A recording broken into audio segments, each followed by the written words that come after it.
su manera más simple, los batidos de proteína proporcionan suficiente nutrición por sí solos. Licúa un poco de leche baja en grasa o leche de soya y fruta al batido nutritivo Fórmula 1 de Herbalife y obtiene un alimento saludable y rápido. Si lo puede variar de vez en cuando, usted estaría aumentando la nutrición y el sabor. A continuación, encontrará algunos realazones que le gustaría probar con su batido. Las frutas son la opción más obvia para mezclar. La fruta fresca funciona de maravilla y la congelada es conveniente y hace que su batido sea más espeso, pero también se encuentran algunos vegetales que van muy bien con los batidos, como la espinaca, la calabaza, el calbatín o la zanahoria.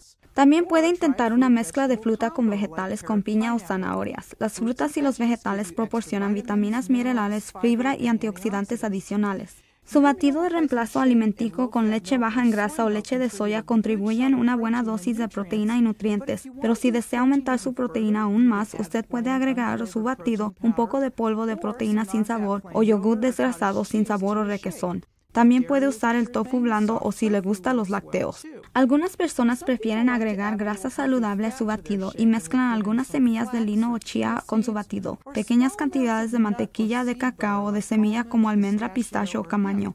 El aguacate es otra grasa saludable que también puede usar. Las especias y las hierbas también son plantas alimentícias porque aparte de proporcionar sabor, también pueden ofrecer algo nutritivo saludable. Las especias dulces como la canela y los clavos son una opción natural y también puede usar ingredientes frescos de su batido, como el jengibre rallado o la hierbabuena fresca. La fibra y la proteína hacen que los batidos sean más sustanciosos, pero sorprendentemente también lo es el hielo.